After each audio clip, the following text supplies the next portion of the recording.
Bonjour à tous et bienvenue dans cette nouvelle vidéo dans laquelle on va parler de DMR, Digital Mobile Radio, pour ceux qui ont ce genre de poste là, comme ça en portatif ou en mobile.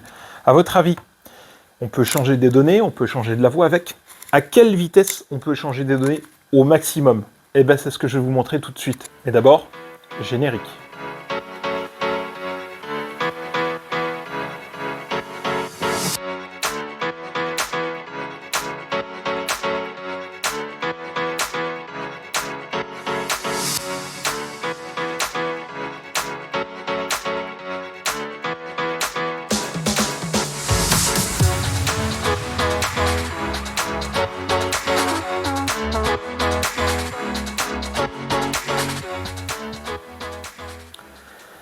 Alors, petit rappel sur la DMR. DMR, qu'est-ce que ça veut dire? Je viens de vous le dire, Digital Mobile Radio. Pour ceux qui ne savent pas ce que c'est une norme de radiocommunication numérique qui a été un standard qui a été fait par Motorola, qui a été déposé auprès de l'ETSI, European Telecommunication Standard Institute. Concrètement, c'est tout ce qui veut utiliser des réseaux de type PMR, Private Mobile Radio, et la norme DMR a été intégrée dans beaucoup de talkie-walkie de ce type-là, des radios comme ça, portatives ou mobiles embarquées dans des véhicules, ou alors des bases qu'on met dans certaines structures un peu plus fixes. Eh bien écoutez, c'est très utilisé dans ce genre de système, donc des systèmes type talkie-walkie. Voilà pour la présentation de la DMR. Quelques petits rappels. Je vous l'ai dit, ça permet l'échange de voix et de data.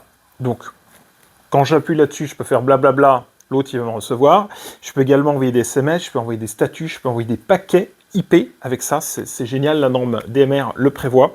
Et je peux envoyer toutes sortes de données, des positions GPS, je peux reprogrammer un poste à distance. Tout ça, c'est de la data.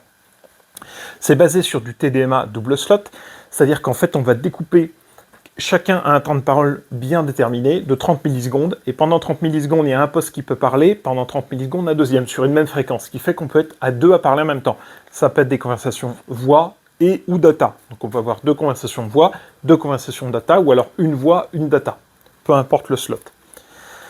La modulation, c'est du 4 FSK, je ne rentre pas dans les détails de ce que c'est que le FSK, ça veut dire Frequency Shift Keying, c'est pas l'objet de la vidéo, à 9600 baux. Ah, tiens, premier paramètre intéressant, 9600 baux, notez ça dans votre tête parce qu'on va en parler juste après.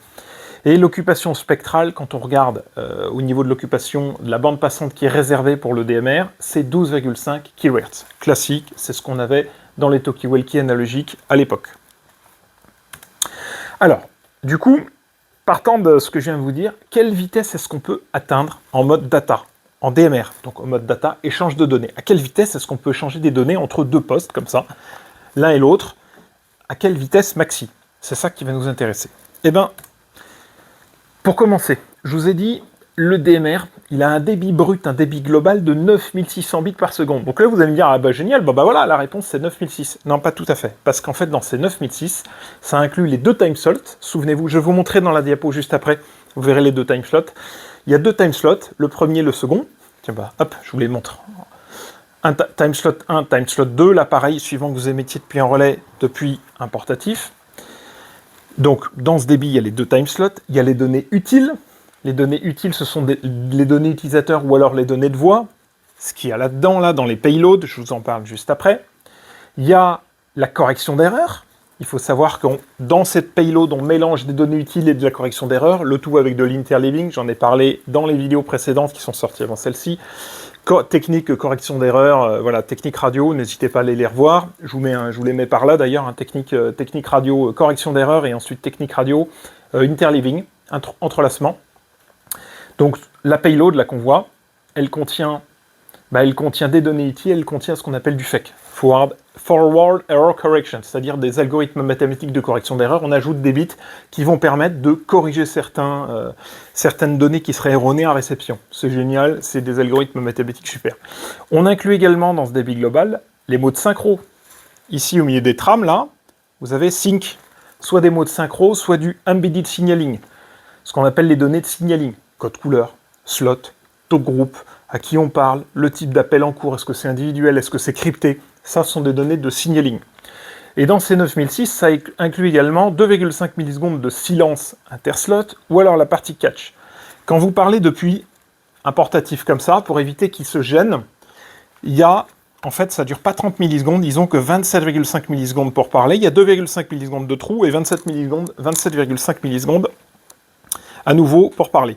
Un relais, lui, quand il émet en continu et il comble ce trou avec ce qu'on appelle du catch. C'est une trame spécifique, Common Announcement Channel, c'est notamment là-dedans qui dit qu'est-ce qui se passe sur les slots, est-ce qu'il y a une conversation voix en cours et qui va parler, slot 1 ou slot 2. Donc tout ça, 9006, en fait, on mélange toutes ces données dans un débit brut de 9600 bits par seconde. Donc là, vous avez bon, super. Le débit réel utile, du coup, il est donc plus faible. Puisque nous, ce qui va nous intéresser, c'est ça. Ce sont les données utiles, les données utilisateurs. À combien est-ce qu'on peut transmettre? J'ai un message à transmettre, j'ai un fichier à transmettre, j'ai un paquet IP à transmettre. À combien est-ce que je peux le transmettre? Et c'est ça qui va nous intéresser. Donc, ça va être plus faible parce que du coup, il faut exclure la synchro, il faut exclure les 2,5 millisecondes de silence, il faut exclure la partie signaling, il faut exclure la partie fake, correction d'erreur. Donc, nous, on va s'intéresser uniquement à la partie payload. Là, ce truc-là. Tout ce que j'ai représenté en vert, c'est le payload, c'est-à-dire c'est le contenu, c'est la donnée utile. Alors, il y a la donnée utile avec la correction d'erreur et il y a de la donnée utile sans correction d'erreur. On va faire le distinguo parce qu'effectivement, si on se concentre que sur la donnée utile avec correction d'erreur, on a des bons débits. Mais si on enlève la correction d'erreur, on a encore des débits raccourcis, encore un peu plus petits. Alors, j'ai dit que je ne parlerais pas de voix, mais je vous le montre quand même. Prenons le cas de la voix. La payload voix, dans une trame voix, vous avez... si vous avez la première trame, c'est une trame de synchro, et nous, pour ceux qui ont suivi les précédentes vidéos, quand on envoie de la voix, en fait, on fait des super trames de 360 millisecondes. Donc on envoie une trame comme ça, avec de la synchro, et toutes les autres trames, il y en a 5 qui vont suivre, donc il y a 6 trames au total, avec de la voix. Donc quand on envoie de la voix, c'est 360 millisecondes d'un coup. On n'envoie pas 100 millisecondes, c'est vraiment 360 millisecondes. La payload, on voit qu'il y a 108 bits là, 108 bits là, pareil, de chaque côté. Donc ça fait 216 bits. Ça contient du FEC, donc de la correction d'erreur. Le débit avec FEC, ça fait 3600 bits par seconde. Par slot. Pour un slot, vous envoyez de la voix à 3600 bits par seconde. Ça tombe bien, le vocodeur AMBE plus 2, il est à 3600 bits, il est standardisé, et il envoie de la donnée, de la voix, avec de la correction d'erreur à 3600 bits par seconde. Il y a 2400 bits plus 2400 bits de voix et 1200 bits de correction d'erreur. N'hésitez pas à aller voir. Je vous remets une vidéo sur laquelle j'avais parlé de ce vocodeur-là, technique, je sais plus comment je l'avais nommé, pardon. Je vous le mets là, quelque part. N'hésitez pas à aller la revoir. Donc, intéressons-nous aux data uniquement. Là, je vous ai montré la voix, 216 bits pour la payload. Vous allez voir que la data, il y en a un petit peu moins. La data, la payload, elle est là, ici. On voit que il y a le mode synchro et de chaque côté du mode synchro, il y a slot type. C'est-à-dire ça contient des données de signaling, notamment le code couleur. Data type, c'est qu'est-ce que contient la trame. Et de chaque côté, on a les données utiles encapsulées avec de la correction d'erreur. Donc tout ça, là, info 98, ce qui fait 196 bits au total. On transporte de la voix, de la data, peu importe la data, il y a 196 bits à chaque fois. Ça contient du FEC ou pas, suivant le type de trame. Il y a des trames qui ne contiennent pas de correction d'erreur, il y a des trames qui contiennent 1 bit sur 2, c'est de la correction d'erreur. Il y a des trames, c'est les 1 bit sur 3, 1 bit sur 4, pardon. Et donc, si on regarde par exemple 196 bits, ici, comme ça, et qu'on ramène ça sur un slot, qu'on fait le calcul, eh ben on obtient un débit brut de 3266 bits par seconde, donc 3 kilos. Ce truc-là, voilà, quand on en met sur un seul slot, on peut émettre à 3266 bits par seconde. Voilà, on se dit, très bien, on garde ce truc, on avait 9006 au départ, il y a 2 slots, il y a tout, et là on tombe à 3002. Maintenant, ce qui nous intéresse, c'est, là-dedans on sait qu'il y a de la correction d'erreur, est-ce qu'on peut déterminer le débit réel, sachant qu'on va exclure la correction d'erreur, et donc on va encore baisser ce chiffre-là? Ben oui, on peut le faire. Je l'ai fait pour vous, et je vais vous le montrer après. Le débit brut, on avait 9600 bits au total, global, ce qui fait 4800, je ne l'ai pas représenté d'ailleurs, soit 4800 bits par seconde, 4800 bits par slot, pour un seul slot. On a un débit utile de la voix 3600 bits par seconde, avec du FEC évidemment, avec de la correction d'erreur. Le débit utile en data, On a vu que c'était 3266,66. Je vous ai épargné la virgule juste ici, mais bon, allez. Arrondissons à 3267 bits par seconde et par slot avec du FEC, en fonction du type de tram utilisé. Et on va calculer maintenant le débit utile sans correction d'erreur, donc sans FEC pour chaque tram. Je vais vous montrer comment j'ai procédé pour une trame, et après je vous mets un tableau récapitulatif, comme ça vous pourrez avoir les débits suivant les trames que vous utilisez pour transmettre des datas. Vous allez pouvoir connaître trame par trame le débit utile. Le débit réel, utile, net, j'ai envie de dire pas brut, hein, sans correction d'erreur, donc le vrai débit auquel vous pouvez émettre des données. Comment j'ai fait? J'ai pris chaque trame. Exemple, ici, je suis parti d'une trame qu'on appelle Unconfirmed Rate 1/2 ou 1/2. Donc qu'est-ce que c'est que ce type de trame? Quand on regarde ici les infos là, infos de chaque côté, ça fait 196 bits. La trame, elle prend 96 bits de données utiles, elle ajoute 96 bits de data, de FEC, pardon, de correction d'erreur, elle mélange le tout, ici, dans ce process-là, et ensuite, elle les injecte dans la trame et elle l'envoie over the air, donc sur l'interface directement dans l'air, aux autres récepteurs. Donc, qu'est-ce qu'on voit? On voit que elle contient 96 bits utiles, je vous l'ai dit, soit 12 octets, ce qui fait un débit sans FEC de 1600 bits par seconde. Là, ici, quand on envoie une trame de type non-last data block, elle envoie 1600 bits par seconde. Il y a deux types de trames. Quand on envoie des trames comme ça non confirmées, rate 1/2, alors rate 1/2, ça veut dire que pour 96 bits, pour 1 bit de données utiles, on rajoute 1 bit de correction d'erreur. C'est pour ça, il y a la moitié en fait des bits qui sont utilisés pour de la correction d'erreur. On va avoir deux types de blocs. On envoie souvent un header, plein de blocs, jusqu'à 127 blocs de ce type-là, ce qu'on appelle des non-last data blocks. Je vous le projette un peu plus grand à l'écran, je vous le mets en grand à l'écran afin que vous puissiez voir. Donc le non-last data block, je vais y arriver, c'est une trame intermédiaire qui contient 12 octets de données, et à la fin, on envoie le dernier, last data block, ici, qui lui contient un peu moins d'octets, qui ne contient que 64 bits utiles, donc 10 octets. Et quand on fait le calcul entre l'un et l'autre, lui, il va à 1600 bits par seconde, et lui, il va un peu moins, il va à 1066,7, 1067 bits par seconde. Donc 1 kg, 1,6 kg, 1 kg pour l'autre, grosso modo. Voilà comment j'ai procédé pour chaque trame. Je ne vais pas vous détailler toutes les trames une par une, parce que sinon, on va pas s'en sortir, la vidéo elle va durer une demi-heure et je vais endormir tout le monde. Donc, je vous ai fait ça directement dans un tableau, ici. En fonction du type de trame que vous avez utilisé là, par exemple CSBK, Control Signaling Block, qui sont des données qu'on voit souvent sur des réseaux trunk, on envoie des données dans ce format-là. Chaque type de trame DMR est référencé ici. On voit la taille des données du bloc complet ici, sans le CRC. La taille des CRC pour chaque bloc. Il y a des CRC de 32, des CRC, il y a des endroits où il n'y a pas de CRC, et il y a des endroits, il y a des CRC de 16 bits. Voilà, 0, 16 ou 32 bits, grosso modo. Et la taille des données utiles pour chaque bloc, elle est là. C'est-à-dire que, par exemple, dans une trame, prenons le premier chiffre. Je vous le projette d'ailleurs, pour que vous puissiez voir en grand écran. Je vous le mets quelques secondes, n'hésitez pas à mettre pause sur la vidéo. Le CSBK, Control Signaling Block, qui sont des trames envoyées sur les réseaux trunk, c'est là que c'est ce qui permet de savoir si combien il y a de canaux libres, qui est occupé, qui est en train de parler, qui est le canal balise, etc. Donc beaucoup de données de signaling, mais on peut quand même s'en servir pour envoyer de la data. Vous avez un bloc utilisateur dédié à l'utilisateur de 64 bits. Donc sur un seul slot, on peut monter à 1066,67. Donc allez, arrondissons à 1 kilobit par seconde.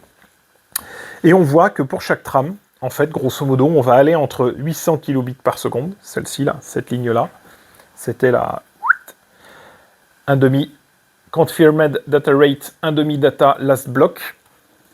Celui-là, on va de 800 bits jusqu'à 3200 bits par seconde. Donc du débit utile purement, sans correction d'erreur, on va grosso modo entre 800 et 3200 bits par seconde pour le DMR.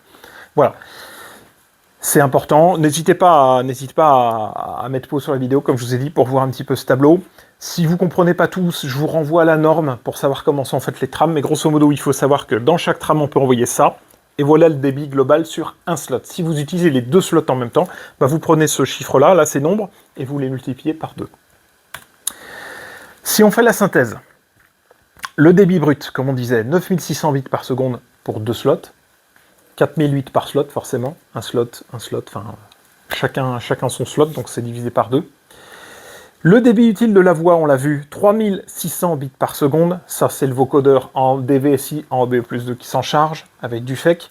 Le débit utile data avec FEC, avec correction d'erreur, 3266, allez, 3267 bits par seconde, donc 3,2 kilobots. Et le débit sans FEC, bah, lui, il va varier entre 800 et 3200. Donc vous voyez qu'entre ce qui est en brut et ce qui est en net, entre guillemets, un peu comme notre salaire, bah, il y a de la perte. Il y a des données qui partent, il y a de la correction d'erreur. Et donc, en DMR, eh ben, on peut aller à 3200 bits par seconde maximum pour un slot. Si vous êtes sur 2 slots, bah, vous doublez, donc 6400. On ne peut pas aller plus loin. Donc, si on a besoin de transférer des gros volumes de données, bah, faut savoir qu'on est à 3 kilobits seconde, quoi. Donc, c'est tout petit. Voilà, ça permet quand même, néanmoins, de transférer des petits fichiers. Ça permet de transférer des données, des positions GPS, des SMS, des petits messages. C'est très pratique. Mais pour transférer des gros volumes de données, une vidéo par exemple, ou une photo volumineuse, laissez tomber, n'utilisez pas du DMR, utilisez d'autres technologies. Tout ceci m'amène à la conclusion.